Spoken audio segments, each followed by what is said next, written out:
Hi hello అందరికీ నమస్తే. నేను మీ దాక్షాయిని. కృషి ఛానల్ కు స్వాగతం.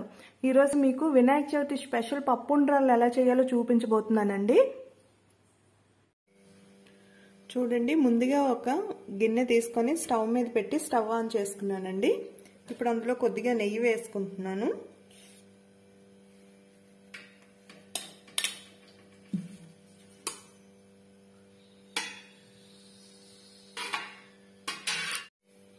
చూడండి, వరిపిండి మెత్తగా ఆడించి పెట్టేసుకున్నానండి. ఆ వరిపిండిని ఇప్పుడు ఆ నెయ్యి గిన్నెలో వేసుకొని చిన్న ఫ్లేమ్ మీద వేయించుకోవాలి.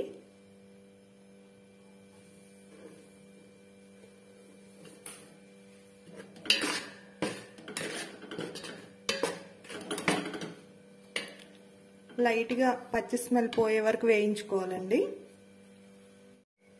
చూడండి, దీన్ని వేయించుకున్నాం కదా, కలర్ ఏం చేంజ్ అవ్వదు, జస్ట్ పచ్చి స్మెల్ పోయే వరకు వేయించుకోవాలి. కొంచెం సిమ్లో పెట్టి వేయించేసుకుంటే కలర్ చేంజ్ అవ్వకుండా మంచి స్మెల్ వస్తుందండి. అప్పుడు స్టవ్ ఆఫ్ చేసి దీన్ని ఒక పక్కన తీసుకుంటాం. చూడండి, ఇప్పుడు మళ్ళా గిన్నె పెట్టేసుకుని స్టవ్ ఆన్ చేసుకున్నామండి. దాంట్లో ఇప్పుడు ఏ కప్పుతో అయితే పిండి తీసుకున్నామో ఆ కప్పుతోనే కప్పున్నర వాటర్ వేసుకోవాలండి.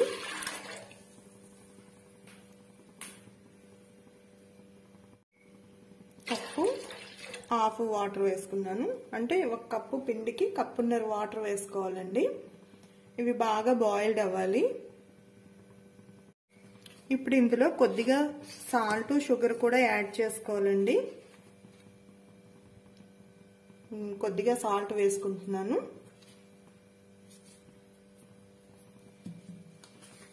షుగర్ కూడా యాడ్ చేసుకుంటున్నాను.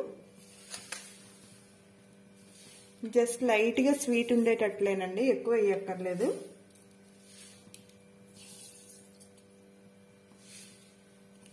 ఉండ్రాలు మరీ చప్పగా ఉండకుండా స్వీట్నెస్ కోసం లైట్ గా వేసుకుంటాం. వీటన్నింటినీ బాగా మరగనివ్వాలి.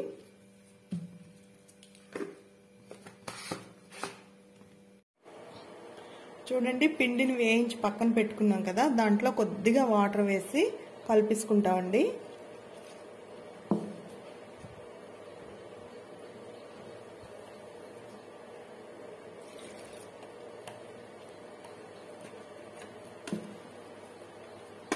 పిండిని వేయించడం వల్ల ఉండ్రాలు స్మూత్ గా ఉంటాయండి, గట్టిగా అవ్వకుండా. తర్వాత మనకి ఈజీగా కూడా వచ్చేస్తాయి చక్కగా. అందుకని పిండిని వేయించి పెట్టుకోవాలి.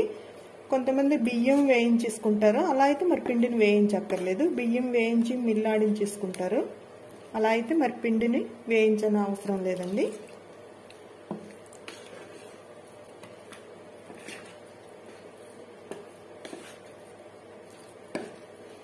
ఇంకొండి, ఇలా కలిపి పెట్టేసుకుంటున్నాను.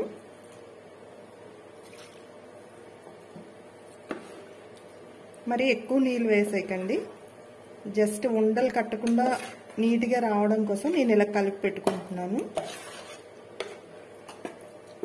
ఇందులో ఇంకేం వేయలేదండి, ఒట్టి వాటర్తోనే కలిపేసుకున్నాను. చూడండి, వేయించిన వరిపిండిని ఇలా ముద్దలాగా వాటర్ వేసి కలిపి పెట్టుకున్నానండి. ఇప్పుడు నీళ్లు మరుగుతున్నాయి కదా, అందులో దీన్ని వేసుకుంటాం. నీళ్లు బాగా మరిగాయి. ఇప్పుడు ఈ ముద్దని దాంట్లో వేసుకుంటున్నానండి. కలుపుతూ వేసుకోండి, ఉండలు కట్టకుండా బాగా వచ్చేస్తుంది.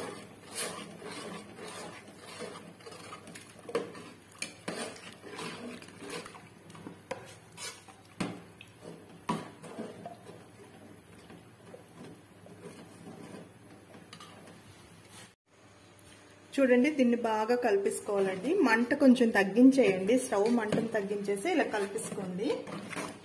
ఇది ఇలా చిక్కపడుతుంది. కొద్దిసేపటికి ముద్దలా రెడీ అయిపోయాక స్టవ్ ఆఫ్ చేసేయండి.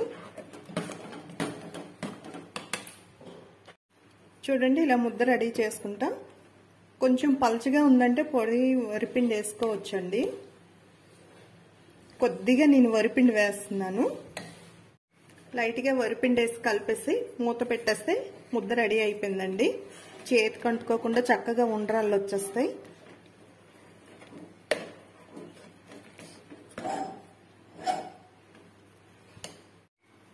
చూడండి, వరిపిండి వేసాక కూడా ఇలా కాసేపు ఉడకనిచ్చి మూత పెట్టేయాలండి.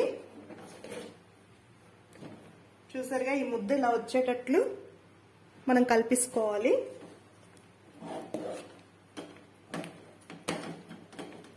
ఇప్పుడు దీని మీద మూత పెట్టేస్తే ఉండ్రాలకి ముద్ద రెడీ అయిపోయిందండి.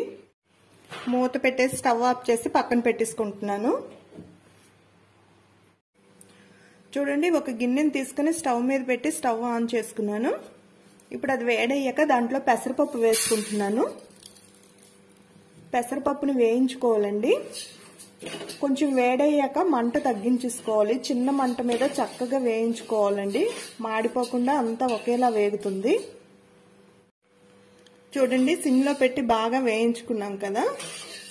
ఇప్పుడు స్టవ్ ఆఫ్ చేసి ఇది వేరే కప్పుకి తీసుకోవాలండి. ఎందుకంటే ఈ వేడికి మళ్ళీ మాడిపోతుంది పప్పు.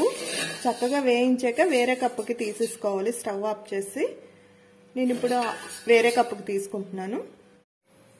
చూడండి, ఇప్పుడు ఒక గిన్నె తీసుకుని స్టవ్ మీద పెట్టుకున్నానండి. అందులో వాటర్ వేసి మరిగించుకుంటున్నాను. చూడండి, పప్పును బాగా వేయించి పెట్టుకున్నాను. ఇది బాగా క్రిస్పీగా వేగాలండి. సిమ్లో వేపడం వల్ల మాడిపోకుండా అంతా ఒకేలా వచ్చింది. చూసారా, కలర్ కూడా చేంజ్ కానట్టు కనిపిస్తుంది. కానీ ఇది బాగా వేగిన పప్పు అండి. దీన్ని చల్లారనివ్వాలండి. వేడి మీద ఆ నీళ్ళలో వేసి ఉడకనివ్వకూడదు. ఇది చల్లగా అయ్యాక వాటర్లో వేసి ఉడకనివ్వాలి. చూడండి, వాటర్ బాగా మరుగుతున్నాయి కదా. ఇప్పుడు పెసరపప్పును అందులో వేసుకుంటున్నాను. వేయించి ఉంచాం కదా, ఆ పెసరపప్పును వేసుకుంటున్నాను. దీన్ని ఉడకబెట్టేసుకోవాలండి.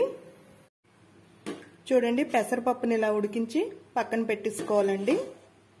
ఇదిగోండి, ఇలా ఉడికించేసుకోవాలి. ఇది మెత్తగానే ఉంటుంది. దీన్ని ఇప్పుడు కవ్వం పెట్టి మెత్తగా చేసుకుంటాం. దీన్ని పక్కన పెట్టేసుకుంటున్నాను. చూడండి, ఉండ్రాల ముద్దను పక్కన పెట్టుకున్నాం కదా, అది చల్లగా అయ్యింది. చూసారు కదా, ఇలా కలిపేసుకోవాలండి. ఇలా అంటకుండా ఉండేటట్లు ముద్దను వేసి కలిపేసుకోవాలి. పిండి వేయగానే స్టవ్ ఆఫ్ చేసేయకండి. అవి మనం పప్పులోనో పాలలోనో వేసేటప్పుడు డివైడ్ అయిపోతాయండి. ఇలా ఉడికేటట్లయితే మనకి చక్కగా స్మూత్గా ఉంటాయి. ఉండ్రాలు కూడా చేతికి అంటుకోకుండా చక్కగా వచ్చేస్తాయండి. ఇప్పుడు నేను చేతికి ఆయిల్ పెట్టుకొని చక్కగా ఉండ్రాలు చుట్టేసుకుంటాను. చేతికి మనం ఆయిల్ పెట్టేసి ఇలా చేసేసాం అనుకోండి, అస్సలు అంటుకుపోవు, చక్కగా వచ్చేస్తాయి.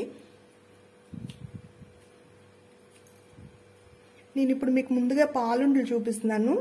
పాలుండ్లకు కానీ పప్పుండ్లకు కానీ ఉండ్రాలకు మాత్రం ఇదే ముద్ద యూజ్ చేస్తామండి.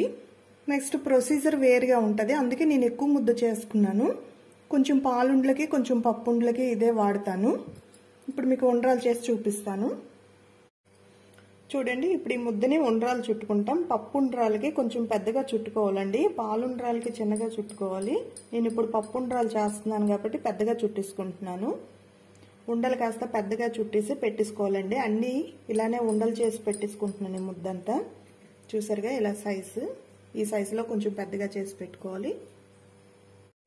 చూడండి, ఉండ్రాలని ఇలా చుట్టు పెట్టుకున్నాను. స్టవ్ ఆన్ చేసి గిన్నె పెట్టేసుకున్నానండి. అందులో కొద్దిగా నెయ్యి వేసుకుంటున్నాను.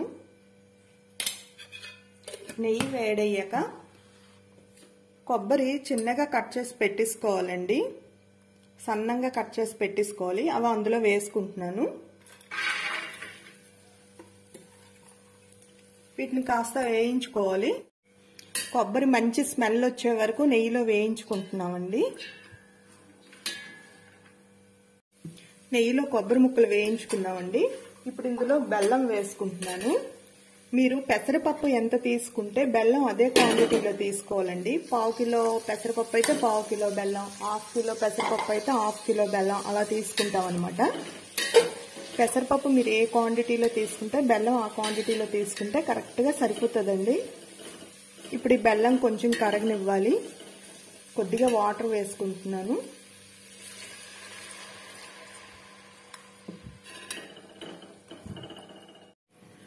చూడండి, బెల్లం అంతా కరిగింది. కొబ్బరిలో బెల్లం వేసాం కదా, అదంతా కరిగిపోయి ఇలా నురగలు వచ్చేటప్పుడు ఉండ్రాలు చేసి పక్కన పెట్టుకున్నాం కదా, అవి ఇందులో వేసుకోవాలి. కొంచెం మంట తగ్గించేసుకోండి. ఉండ్రాలని అందులో వేసుకుంటున్నాను.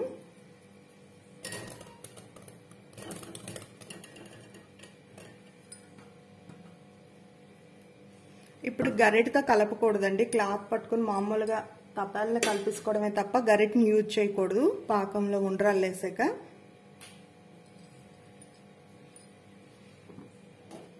ఇలా కలిపేసుకోవడమేని.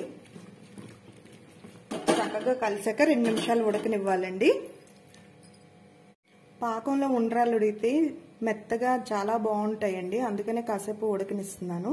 దీని పాకం ఏం తీయం, బెల్లం కరిగాక ఉండ్రాలు వేసి ఒక 2 నిమిషాలు ఉడకనివ్వాలండి. పప్పును ఉడికించి పెట్టుకున్నాం కదా, కొంచెం కవ్వం పెట్టి కలిపేసుకుంటామండి. ఇది కుక్కర్లో పెడితే మరీ మెత్తగా అయిపోతుంది. నేను కుక్కర్లో పెట్టను, మామూలుగా ఉడికించేసుకుంటే మంచి రుచి వస్తాయండి ఉండ్రాళ్ళు. ఇలా కలిపేసి ఉంచేసుకోవాలి. చక్కగా ఆ పాకంలోన ఉండ్రాళ్ళు ఉడికిపోయాయి కదా, ఇప్పుడు ఉడకబెట్టుకున్న పప్పుని అందులో వేసుకుంటున్నామండి. వేసుకొని కొంచెం సిమ్లో పెట్టేసుకోవాలి. పప్పు మీకు మరీ చిక్కగా ఉంటే కొంచెం వాటర్ యాడ్ చేసుకోవచ్చు. నాకు కరెక్ట్గా సరిపోయింది కాబట్టి వాటర్ ఏమి యాడ్ చేయట్లేదు. ఇలా కింద నుంచి కాస్త కలిపేసుకోండి, గరిటె పెట్టకండి, ఇలాంటిది పెట్టి కలిపేసుకోండి. గరిటె పెడితే అన్ని ముద్దలా అయిపోతాయి అన్నమాట, వేడి మీద ఉంటాయి కదా, అందుకని ఇలాంటి దాంతో కలుపుకుంటే ఉండ్రాలు కూడా చక్కగా పప్పుతో పాటుగా ఉడికి చాలా టేస్టీగా ఉంటాయండి. ఇప్పుడు ఇందులో మనం కొంచెం సాల్ట్ వేసుకోవాలి. పప్పులో ఏం వేసుకోలేదు, ఇప్పుడు మనం ఇందులో వేసుకుంటాం. లైట్ పించ్ ఆఫ్ సాల్ట్ వేసుకుంటున్నానండి. దీన్ని ఇలా కాసేపు ఉడకనివ్వాలండి. చూడండి ఉండ్రాలు బాగా ఉడుకుతున్నాయి కదా, కింద నుంచి కలిపేసుకోవాలండి, అడుగు పట్టకుండా ఉంటుంది. ఇప్పుడు ఇందులో ఎలాచి ఒక 5 మెత్తగా చేసి అందులో వేసుకుంటున్నానండి. బాగా కలిపేసుకోవాలి. నెక్స్ట్ నువ్వులు వేయించి పొడి చేసి పెట్టుకున్నానండి, దాన్ని కొద్దిగా వేసుకుంటున్నాను. ఒక 2 స్పూన్ల వరకు వేసుకుంటున్నానండి. మంచి టేస్ట్ స్మెల్ రెండు ఉంటాయి. బాగా కలిపేసి మూత పెట్టి ఒక 2 నిమిషాల తర్వాత స్టవ్ ఆఫ్ చేసుకోవడమేనండి. చాలా టేస్టీగా ఉండే పప్పు ఉండ్రాళ్ళు రెడీ అయిపోతాయి.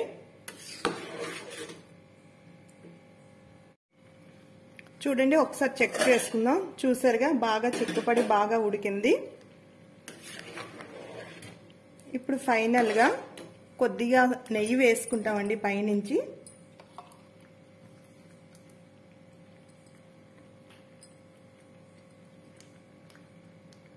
నెయ్యి వేసి మూత పెట్టి ఆఫ్ చేసేసుకోవడమేనండి. చూడండి ఎంతో రుచిగా ఉండే పప్పు ఉండ్రాళ్ళు రెడీ అయిపోయాయండి. నేను చెప్పే పద్ధతిలో చేసుకుంటే చాలా ఈజీగా చాలా టేస్టీగా వస్తాయండి. మీకు ఈ వీడియో కనుక నచ్చినట్లయితే లైక్ చేయండి, షేర్ చేయండి, సబ్స్క్రైబ్ చేయండి. Thank you.